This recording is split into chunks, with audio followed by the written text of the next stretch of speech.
Welcome to the 44th Annual Old Dominion University Literary Festival. Our theme this year, Afterwards, highlights works that address the storms of past and present and the changes wrought upon us as we turn to face the future.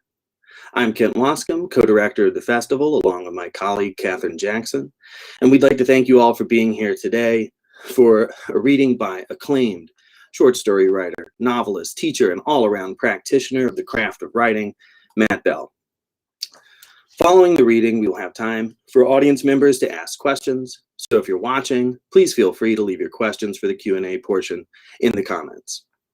It is also my honor to announce the graduate winner of the 2021 Dickseski Fiction Prize.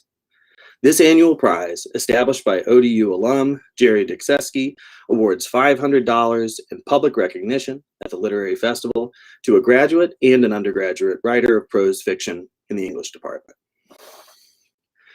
The 2021 competition has been judged by Brenda Peñato, author of the collection The Rock Eaters, out this year from Penguin Books.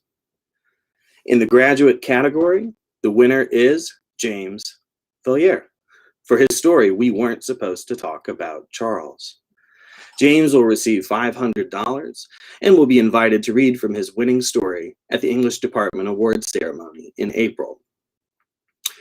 James is also, through serendipity, going to be introducing Matt Bell today.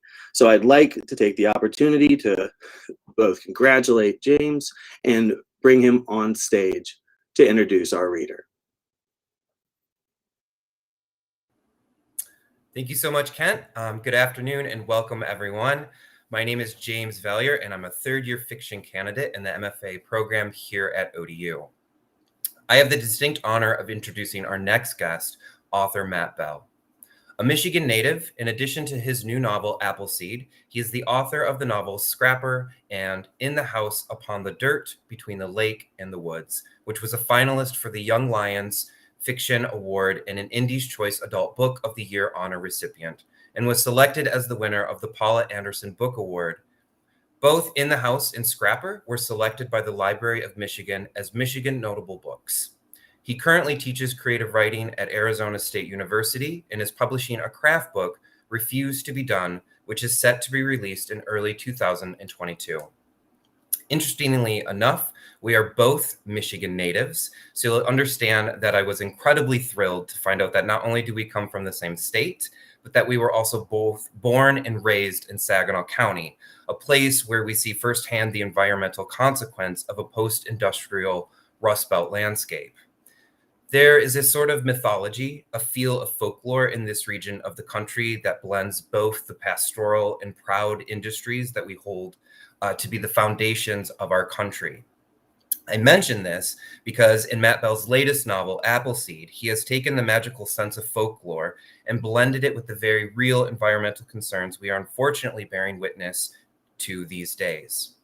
The novel takes the figure of Johnny Appleseed, a real figure from history and somewhat already mythologized figure in states like Ohio and Michigan, and renders this figure into folklore.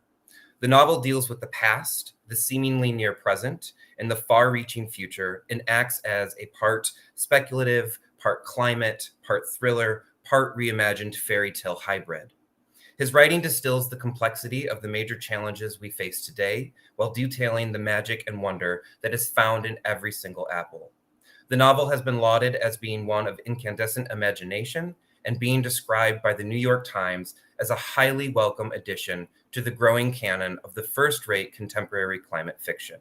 Please welcome Matt Bell. Thank you so much, James, and really a pleasure to get to talk to you today and to be introduced by you. And congratulations on your prize. It's very rare to be introduced by another Michigan native writer. So it's really great to be here with you. Thanks to everybody else who's watching today. As James said, I'm going to talk a little bit from my novel Appleseed. James mentioned that the story takes place over 3 time periods. Begins in 1799 with this folkloric retelling of Johnny Appleseed, recasting the historical John Chapman as a faun from like Greek mythology, so a half human, half animal retelling of Johnny Appleseed. The second storyline takes place about 50, 70 years in our future, and is sort of late climate change America, where sort of politics have broken down and a mega corporation is plotting to geoengineer the stratosphere as part of attempt to remediate climate change. And then there's a part 700 years in the future about a bioengineered creature named C432 who is sort of cloning himself over and over to extend his life while living in this future ice age. So I'm going to read a little bit from each part of the book today, starting with Chapman in 1799. Thank you so much.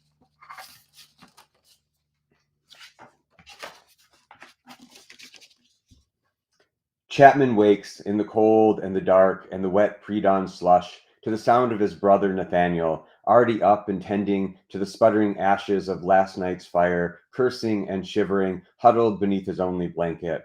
Despite Nathaniel's ministrations, the coals beneath the ashes stay dead, the gathered wood wet, breakfast impossible. Shelling himself out from his bedroll, Chapman rises to, offering his brother a grunted good morning before stamping his cloven hooves against the frigid ground, trying to quicken blood sluggish with sleep. As first light breaks, he stalks silently away from their campsite, climbing the last ridgeline of this Pennsylvanian mountain pass to watch the night's rainfall trickle off into morning mist, admiring the fine, accidental melody of clean water falling branch to branch. A moment later, dutiful Nathaniel follows along, dragging their bags and tools to where Chapman waits upon his outcropping of rock, one clawed hand raised to shield his golden eyes as he surveys the forest they'll cross today, snowpack still jamming the forest shadows, sparkling ice coating its swampy glacial kettles and its irregular lakes. All this waiting beauty backlit now by the red shroud of sunrise, the new day's dawn setting aglow a vast world not yet fully explored. This brother, Nathaniel says, placing one calloused hand on taller Chapman's bare brown shoulder, waving the other out over the territory below. This is where we'll make our fortune. Pointing out the first landmarks they're due to pass today, he traces a path out of this mountain gap and down through the slim strand of tilled earth that gives entrance to the Ohio Territory, then the way beyond into the unsettled, unmapped forest swamps of the interior, past the river bottomlands and sheltered ravines where they sowed last year's nurseries, toward the next uninhabited acres where they'll aim to plant this year's seeds. As Nathaniel happily details his plans, Chapman smiles his much-practiced smile, his sharp teeth sliding from behind his broad lips.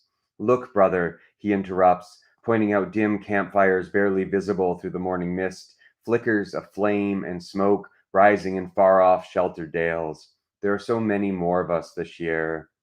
Every year, these fires move deeper into the landscape, each one a distant sign of strangers come to expand the human mark, to put the land to what Nathaniel has taught Chapman are its rightful uses. Here are settlers hunting and trapping and gathering wild foodstuffs, cutting down trees and tearing up rocks to make room for placeholder farms, making way for the towns to come, while others tap trees for sap and hang tin sugaring buckets over hot coals, sometimes passing the time with amateur fiddling, the inviting sounds of their instruments carrying across even the most desolate, starless, moonless nights. Together, the brothers measure again the increasingly believable potential of this territory, its wilderness cleared by war, then emptied by treaty. As he has at the start of every other year's journey, Nathaniel tells Chapman again how this taken land can now be brought to heel by industrious men, how by many hands the foundations of a new civilization will be laid here, the land year by year made ready for the coming of more people, until one day the uncultivated earth gives way to what he says will surely be the grandest of cities, each graced by the tallest buildings and the widest avenues, all populated by an endless parade of hardy settlers, planting horizon-busting fields of wind-tilted golden grain, harvesting fruitful orchards planted by these two forward-thinking brothers. Chapman and Nathaniel and these others gathered around their distant fires are only the first to come, he says. Even if our industries should fail entirely, Nathaniel concludes, surely we will not be the last. Nathaniel has said this for 10 years now, the same lines recited from the same mountain pass at the outset of each year's venture. It's time to go, Chapman says, suddenly impatient with his brother's story. He ties his bedroll and his tools over one bare shoulder, slings his leathern seed bag around the other. The morning air is chilled and damp, but the bark of his skin keeps him warm enough that even in winter he wears no shirt or coat, only a pair of trousers hacked off above his inhuman knees. He dusts the last of the night's frost from his flanks, then whinnies lowly, stretching tall to rub the smooth shells of his curved horns with his clawed hands. First his broken horn and then its intact twin, for luck. Nathaniel laughs, then mimics his brother's superstitions, rubbing his own bare temples, where just recently a few gray hairs have started creeping through the brown. Meet you at the river, Nathaniel teases, sidestepping onto the narrow trace path leading down the ridgeline, if you can catch me.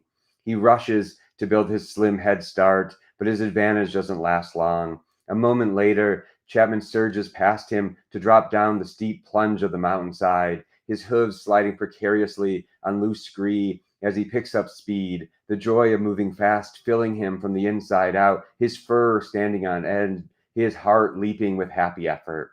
He quickens his pace with every step until a barking cry rips free of him, the sound of his voice, foreign enough to this territory and every other, to frighten all the nearby roosting birds into sudden startled flight, the gray sky filling with their black silhouettes, their many cries joining the whooping of this one fawn, returned at last to wildest lands.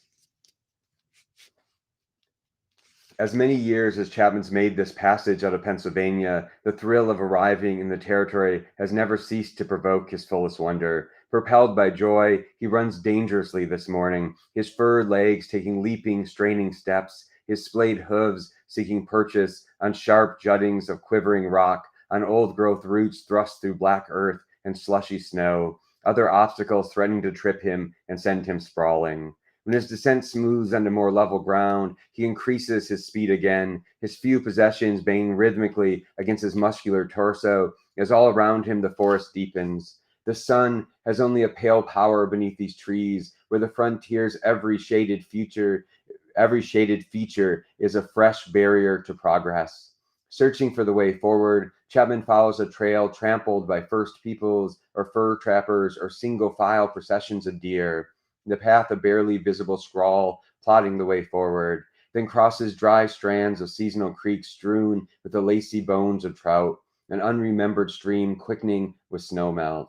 He encounters a thicket impassable except by hacking out each halting step with his tomahawk.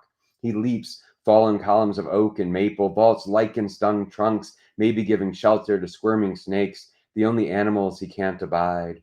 His movements scatter squirrels and chipmunks playing amid rotted leaves, forest mice leaping hungrily over melting snow. Once an explosion of foxes appears, a half-dozen pups running through the flattened grass of a meadow once purpled with loosestrife, yellowed with goldenrod. In the moist underbrush, he spies the year's first warty toads hopping hungrily through the moldings of mud rattlers and the pellets of horned owls. Abundance everywhere, everywhere gathering, and joy and predation and sorrow. Amid all this untamed splendor, every acre of forest is an empire in the shape of the world.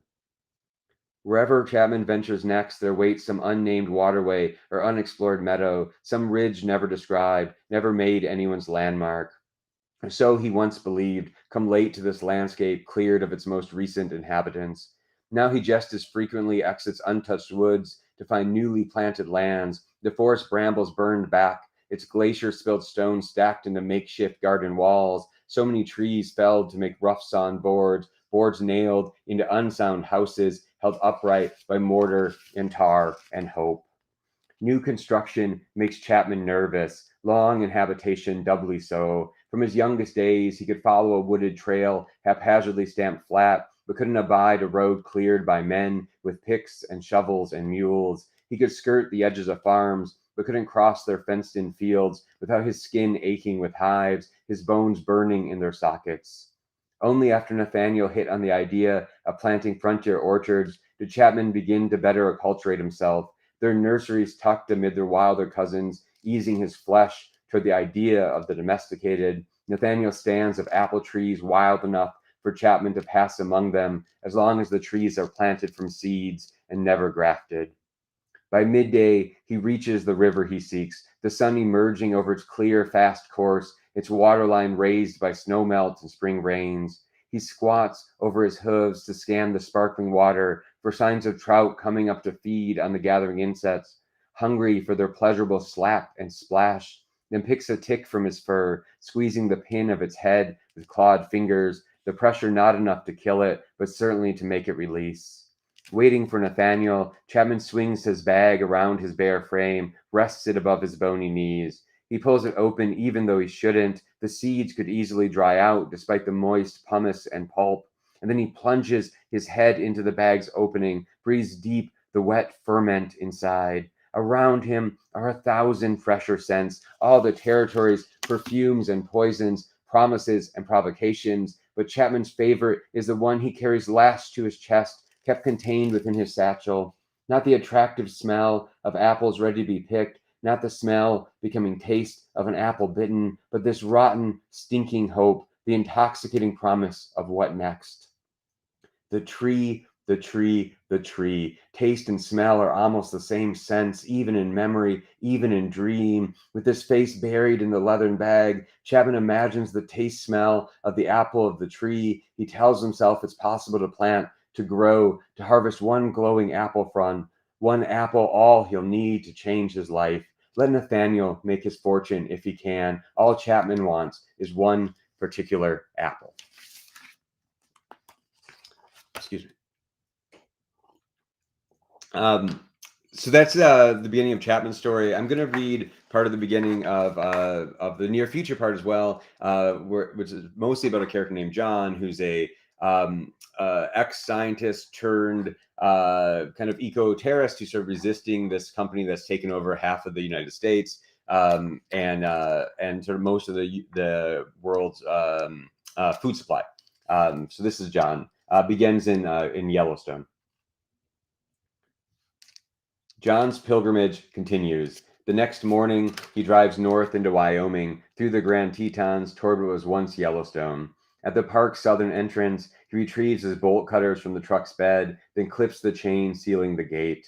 His presence here is a crime unlikely to be punished. The Park Service already shuttered 10 years, but still he notes the solar panels powering roadside wireless readers, there to record his ID and report his trespass. A sure danger if he hadn't already disabled the pebble buried in his right hand, that inescapable bit of Earth Trust tech embedded now in nearly every American body.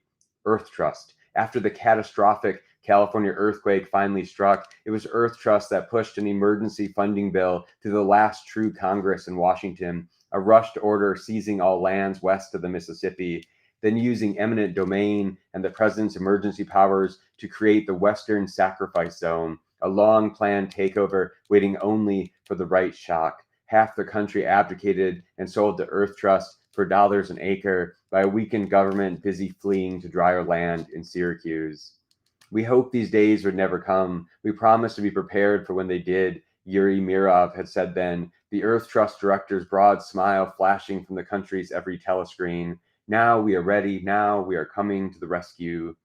2 weeks later, unmarked convoys of soldiers and squadrons of lifter drones swarmed the West Coast, rescuing whoever they could, whether or not the victims wanted rescuing, and evacuating them to resettlement camps hastily erected in Mojave, then to Ohio, where the first volunteer agricultural community was being built even as Oregon and Washington seceded. In those days, John had been in Ohio too, with Earth Trust, with Yuri. He'd known her since childhood, but in those first months of the country's collapse, he'd felt constantly off balance, unable to understand how Yuri had moved so fast, carrying out previously unspoken plans with a brutal tactical efficiency he hadn't realized she possessed. When he left her company years after his first misgivings, he fled into the sacrifice zone with Cal and the others also quitting Earth Trust, all of them together promising to somehow one day push back. He hadn't wanted to meet violence with more violence like Cal had. He simply wanted to atone for his part in what had happened, for the world he'd helped bring into being. Today, he arrives at Yellowstone's Lamar Valley by noon, driving a browning landscape whose mountains no longer promise any hint of snowpack, only burned trees cascading down the slopes. John parks his truck at the top of a narrow ridge, leaving the unmaintained park road to walk into the valley on foot. 30 years ago, John's father had brought his son here to share his awe of this greatest of America's preserves, the size of its wild enough herds of buffalo and elk and bighorn sheep, the promise of spotting wolves at dawn. As a child of 10, John had stood shoulder to shoulder with other tourists to watch the last pristine bison herd, the Lamar Valley bison, the only such animals still never interbred with cattle to make them tamer, more amenable to human contact. Now the Lamar's Valley's previous beauty has become a starkness unbroken by movement, its emptiness a bleak power. John takes in the eerie, near silence of the valley. No sound except the wind rustling dry plants, the river trickling down below. At the river's edge, he momentarily closes his eyes to listen to the water's gentle rush whispering over worn rocks, breathing deep the elusive scents of the dry grass and the sparse plants along the riverbank. Before he opens his eyes, he tries to picture that long ago day spent at some similar part of this river with his father, when the hundreds of bison roaming the prairie had been entirely uninterested in the encroaching crowds. He's come today hoping for any sign of the old magic he'd sensed then, so different from what he'd felt amid the fields of his father's farm. If he could only see that something of the wild majesty that was had returned to this place, to these parklands emptied of people with the rest of the sacrifice. But when he scans the opposing bank's tree line, his gaze meets not the bison he craves, but instead the narrow wedge of a wolf's curious face, impassively peering from the pines. John startles. He knows he shouldn't approach. The wolf's 100 meters away, atop a steep embankment on the opposite side of the river, but he can't help himself. How lonely he's been, how devastated he's become by his aloneness in the months since he last saw Cal or any of the others he'd come west with. Now his loneliness colors every empty landscape, anywhere once home to more bountiful life. He fords the river, splashing loudly, the wolf already backing away from the tree line. Slowed by his sloshing boots, John clambers atop the ridge, pulling himself up by the fracturing branches of the dry pines. He's soon out of breath, breathlessly hopeless. Likely the wolf was never there, just more wishful thinking in a world quick to punish such thoughts. But then he finds it again, 20 meters away, gray-furred, steel-eyed, healthy enough, with no sign of mange or malnutrition. The wolf permits John's gazes back. Then it begins to nose through the grass as something John at first can't quite see, then can't look away from. Surrounding the wolf are the corpses of dead bison, erratic boulders of shaggy fur. John approaches slowly, wary of the wolf and its snuffling progress. He counts a dozen giant bodies, then glimpses more hidden by the rustling grass. Here, a powerful leg ending in a strangely dainty hoof. There, a horn curving through the stalks. Through the tall cover, he sees an unnervingly large yellow eye, opened and staring, jaundiced and bloodshot. It's all he can see of a massive head, except for the curve of one broken horn, the rest of its bulk obscured. The eye is cloudy, staring at nothing, and then it moves, rolls crazily in the broad, black-furred face. John cries out, unnerved. The wolf continues to pace nearby, unperturbed, its tongue lolling loose between its teeth. Watching John inch toward the injured bison, the wolf's face is blank, its mask that of every wild mammal, full of nuances John's never learned to read. But when he gets too close, it barks with a high-pitched yip, then barks again, the sound sharper now. At this second yip, the bison cries out too, its mournful groan shivering John's skin. He carefully pushes back the grass to reveal the unbelievable bulk of the injured animal, its hooves jerking dreamily, its body rocking in the dusty earth as it tries and fails to stand. It's a last juvenile, orphaned and alone, its stout ribs pressing through stretched skin and matted fur, its bold shoulders too atrophied to lift its heavy skull. John kneels, rests his head on the bison's bony crown. The bison snuffles, presses back against his touch, or so John imagines. Not everything in the world exists for him, and certainly not this futureless herd. The wolf lingers nearby, packless in this valley where the most successful reintroduction program in the country once thrived. It stalks uncannily from corpse to corpse, nosing each of the dead bison in turn, sniffing and prodding, but not eating. Something's wrong, John realizes. A wolf alone wouldn't ordinarily pass up such an easy meal. He stands, determined to shoo it away from the juvenile, but as he rises, he hears, distant but closing fast, the telltale sound of approaching rotors. John flees quick as he can, back the way he came, sliding down the slope, feet clumsy in wet boots. He hits the river fast, slipping into the shallow water, crashing over loose rocks.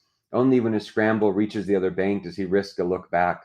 Above the ridge, a dozen drones fly, heavy lifter quadcopters with bright yellow claws dangling underneath, arrayed in formation around a cargo drone the ungainly size of a dump truck. John should keep running, but curiosity and duty override his caution. He reverses direction, heads back across the cold river, then crawls up the bank to pause among the pines at the rise's lip. The noise from above is incredible, the downward thrust of the drone's rotors flattening the prairie to expose more corpses alongside the barely breathing juvenile and the improbably calm wolf. The heavy lifters descend, belly-mounted winches dropping claws on high-tension cables, their serrated jaws opening to dig into deadweight.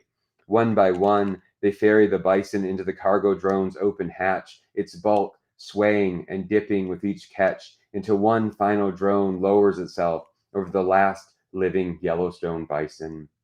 John forces himself to watch. The juvenile bellows a sustained cry, guttural and grieving as it struggles against the steel claw. Its legs kick with late strength as it's lifted from the brown grass, its hooves running futilely on air until the drone deposits it among the mass dead of its herd. John hears the creaking cargo doors closing, then the heavy, rushing wind of the drones turning in formation. Soon the sky is empty, not even a cloud remaining to color the sunset. Once again, the voice of the world reduces to the howl of hot wind crossing the lonely expanse of the Lamar Valley, rasping the thrashed and flattened grasses where the bison lay down to die.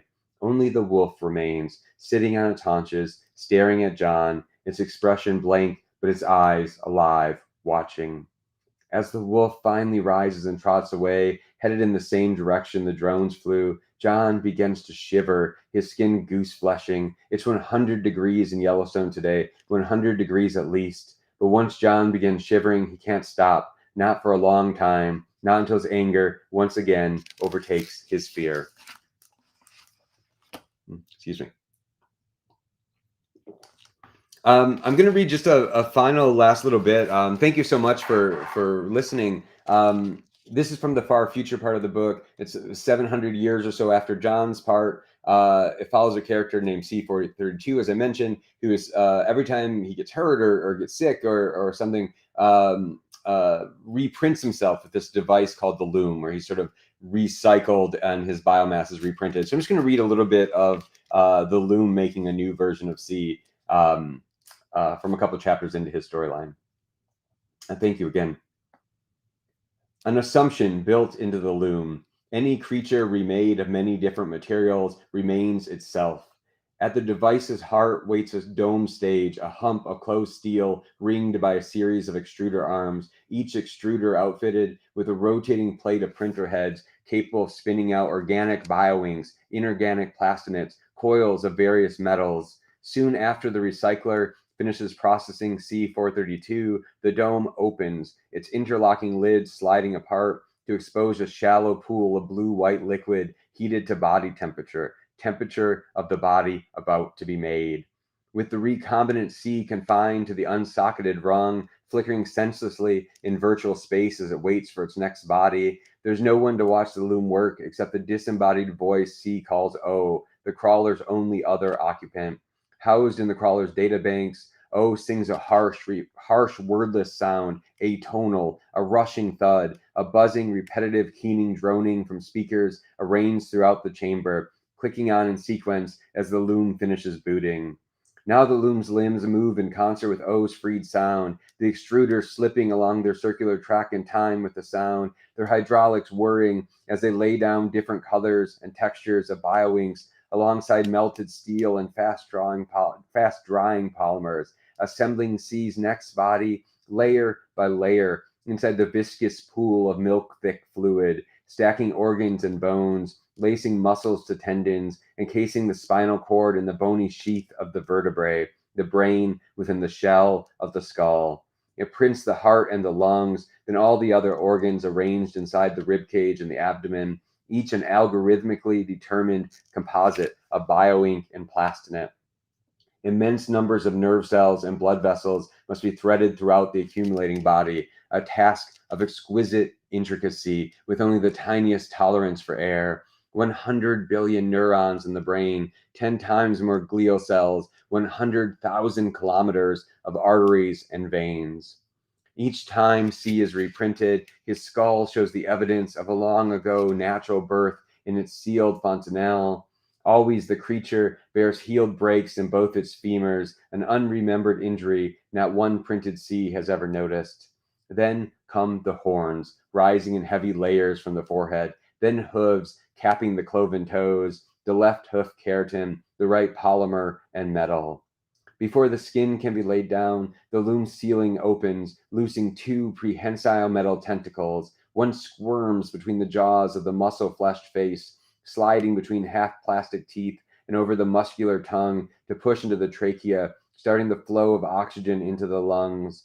The other stabs through the abdomen beside the navel, seeking out a temporary nest in the stomach to start a slow, sludgy nutrient drip, the creature's first sustenance. The skin and fur go on entire. Momently, there's no mouth, no eyes, no nostrils or urethra or anus. The creature blind and deaf beneath the sheath of its face, until the loom sends a scalpel arm to carve the eyelids, the ears, the nose, and the lips.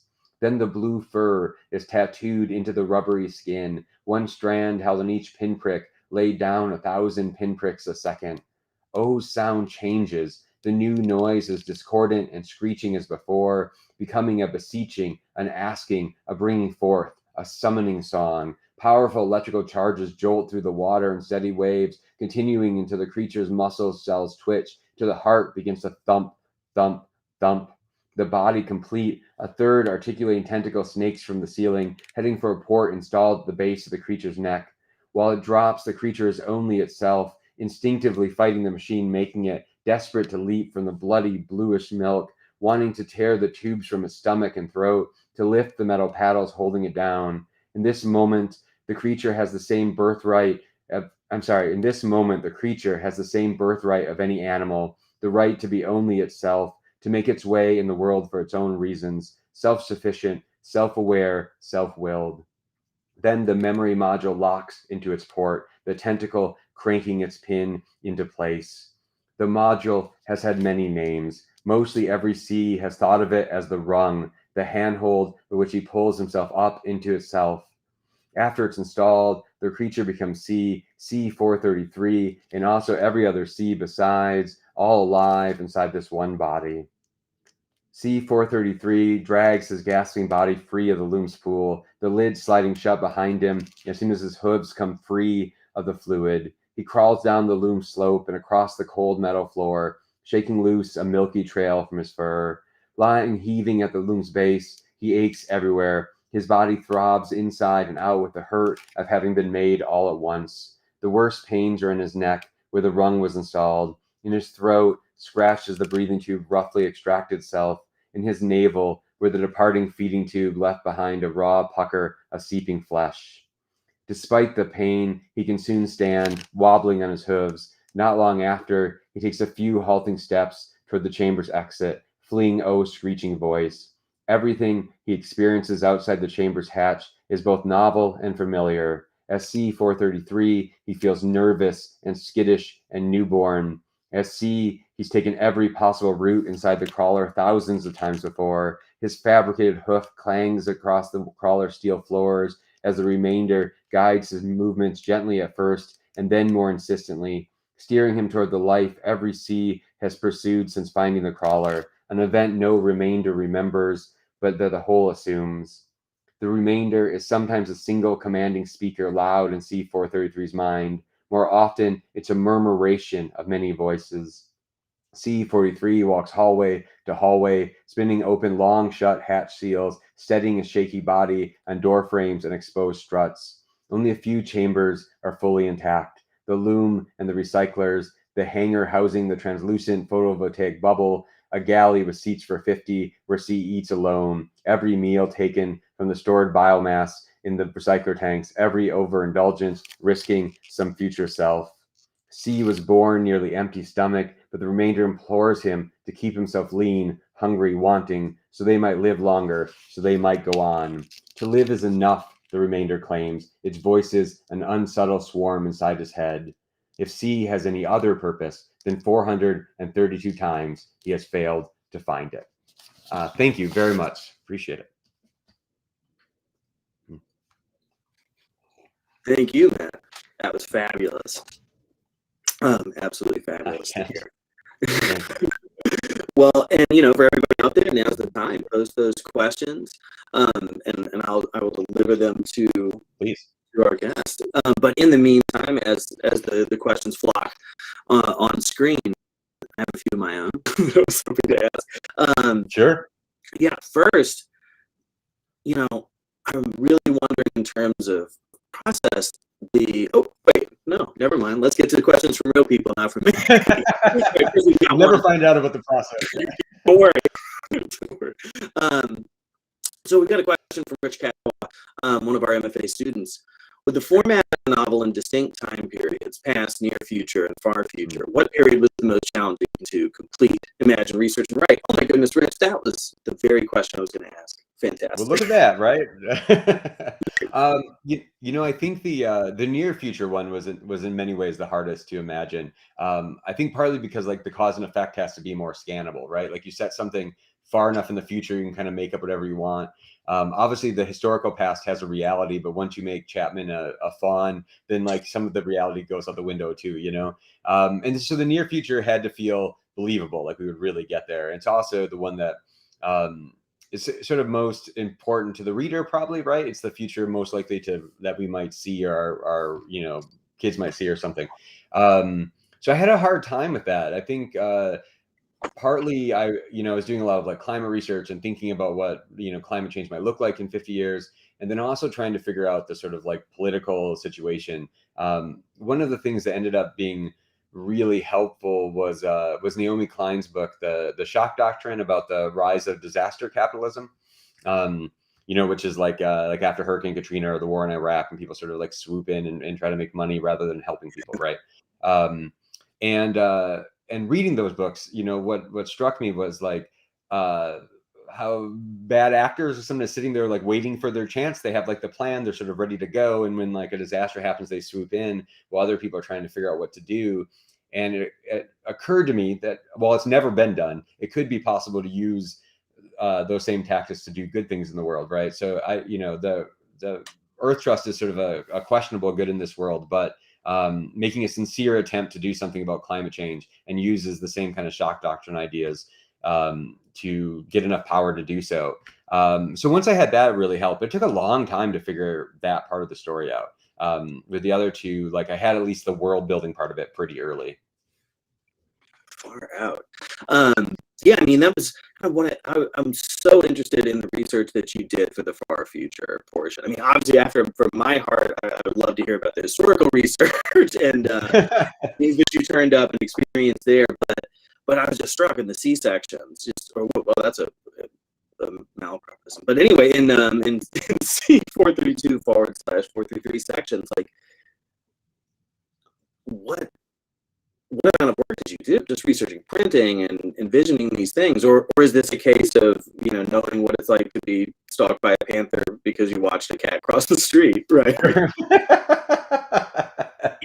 I mean, maybe some of both. I mean, I think the interesting thing always is, as you know from writing, is some of the stuff's in the book because I researched it in advance and was like, this is the right thing here, and some of it's in the book because I thought it was cool, and then I figure out how it works later.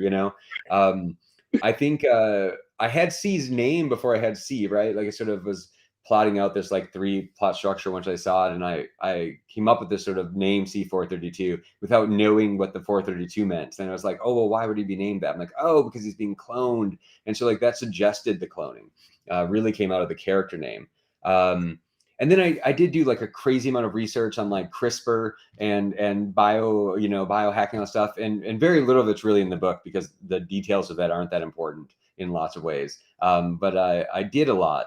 But I sort of, yeah, it's like I mean, I guess I like 3D printers. I'm interested in the technology. So like I made this like bio 3D printer, but I kind of designed it to be cool on the page as opposed to like maybe the best way to build one. I'm not sure it really has to work the way it did in the part I read today, but it seems dramatic, right?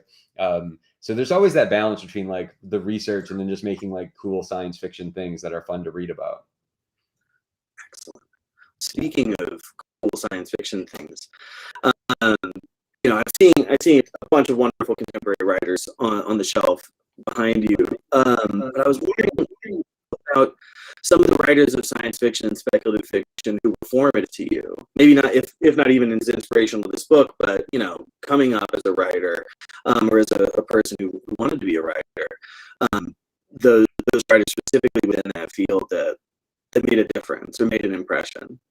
Yeah, thanks for that. I think the voice is probably the loudest for this particular book was Ursula Le Guin, whose books I deeply love. And maybe when I was in the deep second draft of this book, I do this project every couple of years where I try to read like as many books as I can by like a living American writer in a course of a year, somebody with a big body of work. So I've done like DeLillo and McCarthy and Toni Morrison and Carson, and I started doing Le Guin while I was writing this book. And it was the year she passed away. So she was alive when I started and passed away while I was in the middle of that reading. But I read like 26 of her books in the year I was writing like the second draft of this book, which is a ton of one person. And I feel like she was really instrumental in partly showing me how to like progress like a novel of ideas through dialogue, to have like, there's so much, there's a lot of like talking about the ideas of this book in this book, which I think is one of the things that Gwen helped me do. And also just like the general like utopianist project of her writing. I think this is not a book about a utopia, but I think it's my thinking toward like the future is an attempt sometimes to be hopeful and to see what we could do or might do. I also think Ian Banks was really influential in this. I read a bunch of Ian Banks books while I was writing this, and the Culture series of books of his especially are just like, they're so fast paced and they're so plotty, but the ideas are like huge, right? Like he's like really like always going after sort of some big ideas. Also a utopianist thinker in science fiction, but I really appreciated how like plotty and fun and violent and strange his books were, in addition to sort of doing this kind of high level novel of ideas thinking. So those might be the two voices that were sort of biggest as I was writing. Oh, that's fascinating. Yeah, I mean, it was hard not to think about, the word for world is forest and things like that, as I was reading. But, let me say, we do have another question from the audience. Someone who really loved the relationship between the brothers. It's a personal question. Matt, do you have a brother? And did that inform that writing, or did you create a whole cloth? Yeah, I have two brothers and two sisters. I'm the oldest of five. My brother, who's 2 years younger than me, and I are really close. We're close now. We were really close growing up. And so, yeah, I think that's a really important relation to my life. And it does really, Chapman and Nathaniel's relationship is so central to their timeline. Might be one of the things that grounds Chapman, that keeps him from just being this like Pan's Labyrinth kind of fawn or something. He's like sort of, the humanity in him is partly, I think, his relationship with his brother. I wrote a book a couple of years ago that was like half video game criticism, half memoir about like playing Dungeons and Dragons and things. And I did a lot of that with my brother. And one of the things I found when I was writing that book is like I had these memories that didn't quite work. And I would ask my brother about them, like, do you remember us? Remember this when we were kids? And he would explain it to me. And every time what I'd forgotten was like that he was there or the part he did. And I think part of it was not that I'd forget my brother, but that he was so omnipresent in my life. It was like, not putting like the sun was shining or that there was oxygen in the room in the scene, I have all these childhood memories that he's sort of like missing from because he was like a natural condition of being alive in that part of my life. Yeah, I think that brotherly relationship is really central here, and definitely comes out of personal experience. Although he has not yet turned into like a cider swilling, entrepreneur on the frontier, but maybe later. Right. It happens. Brothers tend to be surprising in that way. You never know. Or maybe they could say the same thing about us. Okay, I'm gonna do a question entirely after my own heart. One of the things that elements that runs through your work, but I also know that runs through your teaching is the sound of the sentence. And I think anyone hearing you read today can feel euphony and alliteration and everything else. But I'm wondering if you could talk a bit about your process as you compose or edit for sound. Like, do you have are you counting beats? Are you doing scans? Like anything, let fly, because I think a lot of people would be really interested to know. Yeah, thanks, Kent. I think some of it just comes from like reading aloud constantly while writing, right? And sort of like paying attention to the sound. So that is like part of my like daily process. And then also like certainly in revision. There are some things that are like tricks, right? Like I think many of us are given to like if you care about sound at all, you might be given to like alliteration. I think a lot of us like alliterate first, and but too much alliteration can be like sing-songy. And I think so in editing, I often will like try to turn some alliteration into like assonance or consonants and sort of like moving sounds around in the sentence. So there's some things like that I purposely set out to do in that way. But I think writing novels is hard, and I often don't know what's happening in mine or like what I'm supposed to be writing next, or is this the right scene, or am I doing this well? And one of the things that gets you through like the day-to-day of it to me is like the play with language, like even when I don't know what I'm supposed to be doing, I can write a good scene, a good sentence, or I can try to make something sort of beautiful in that way. I feel like the attention to language is part of the day-to-day joy of writing a novel. And so privileging that. I think attention a lot of writers feel, especially writing like first novels, is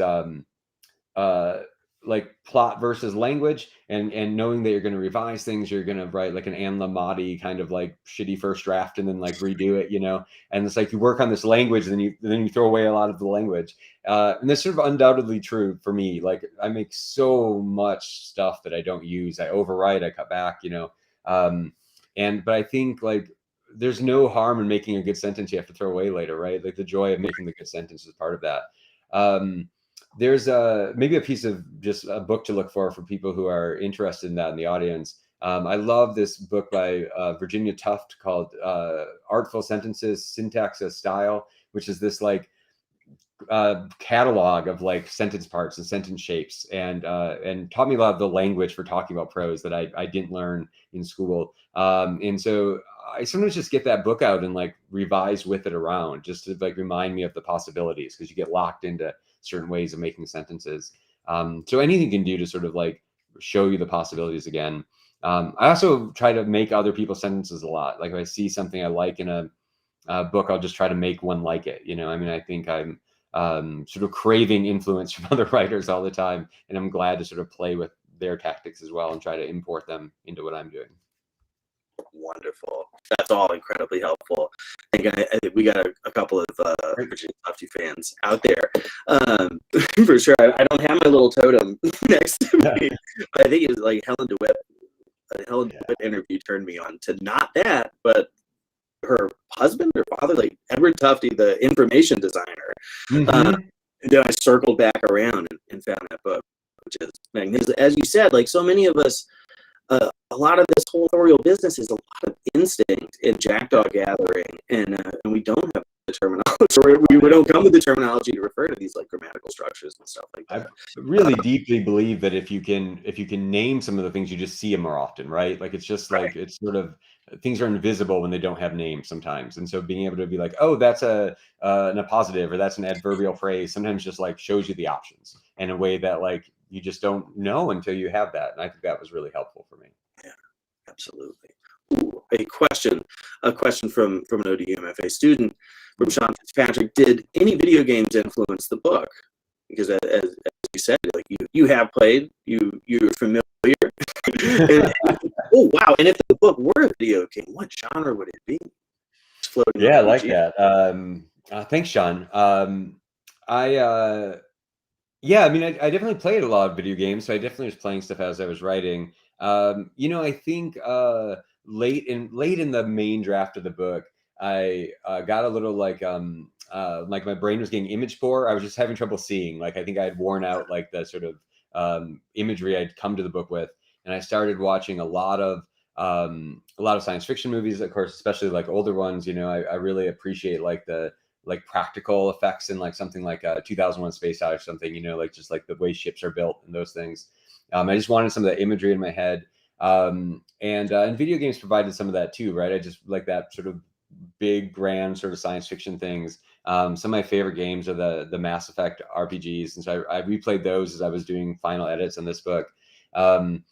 I think I've sort of joked about this on Twitter a lot over the pandemic about like taking like hikes in video games or like traveling in video games. But you know, like it is actually surprisingly useful for something like this kind of book to like have video game landscapes to go traipse around into, you know, like a compelling, like a Red Dead Redemption or something, like a compelling sort of like frontier is like surprisingly useful, I think, just to get your brain moving in a certain way again.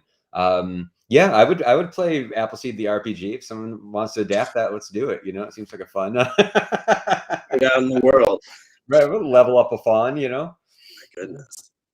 I'm completely daunted by the entire thing. By all of it. You know, maybe one more thing about Sean's question. I think a thing that it also helped me with was just a reminder that like part of what's fun about science fiction is just like make the things big, make the things weird, make them dramatic.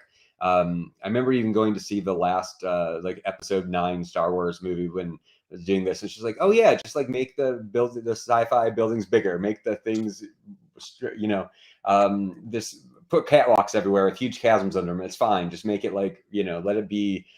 That kind of feeling we get from science fiction of sort of grandeur in that way, as opposed to making it, I'd give it some realism for some grandeur, I guess, is what I would say. Yeah, no, that makes perfect sense, and it's a wonderful thing to think about because, like, you know, if whether we think of this as like competition between art forms Sure. for people's attention, but you know, if we were to think of it that way, the thing that we have is that unlimited budget, right? Like, Right. do it. If it's done interestingly enough, and you certainly did it here, which again, it's dazzling page to page, and consistently so. Let's see. I think we might have time for one more, a super quick question. Let's see. Anybody posting? All right, then I get to ask a nerdy one. I get to ask a nerdy one. Okay. Dang, I don't know how to put this. That's a shame. Anyhow, I'll put it more directly. Pulp Fiction. This is the thing that I'm hung up on. I'm not talking about crime, not talking about that, but the mass market paperback, which is the vessel that brought most of us to writing and reading. If you could pick one wrinkled, you know, dog-eared, busted up, old paperback book that you could hold up and say, like, this is the one. This set me on the path to being a writer, what would it be? I love that. And it's hard to say because I think my starting writing is kind of divorced from that early reading. I didn't start writing until I was in my 20s, seriously. But you know, when I was working on this book, a book I thought about a lot was a young adultish, I think pre-young adult, but man in the environment novel called Wild Trek by Jim. I'm gonna mess up his name. Jim Kjelgaard. Who wrote these like sort of man and dog kind of like adventure novels, right? And I was obsessed with this one when I was young called Wild Trek. And I didn't end up rereading it, but I did like bring my copy home from like my parents' house, you know, and just like it's incredibly battered. It's a little too far out of reach for me to grab, but it's like right over here in my office. And it's just like loved to death. And it was like the same kind of like mythic landscape and stuff that I'm talking about here that I remember just being incredibly moved by as a kid. And it really sticks with me. I think like all of my novels have some aspect of like man versus environment, you know, and sort of this like a lone person against scale. I think I'm really attracted to that generally. And it does seem like something that is in like my earliest sort of reading loves, is somehow those like survival stories we were all reading, you know, as like teenagers. Yeah. Like Hatchet and things like that, right? I mean, like, there's so many of those kind of books you read as a kid. Yeah. Yes. Oh, that's wonderful. That's what I was hoping to hear, that because it is indeed so prevalent in your work, from In the House to Scrapper, these lone figures moving through these vast and very different environments. Well, thank you so much, Matt, for being here, and Thanks for thank having you me. all for tuning in. We really appreciate it. Check out the ODU Lit Fest website for links to purchase Matt's books. And please join us again at 4 p.m. Eastern for a reading by ODU faculty member Molly McCauley Brown, and at 7 p.m. for a reading by Don Teal W. Moniz. For a full schedule of events, please see the ODU Literary Festival website. See you all next time.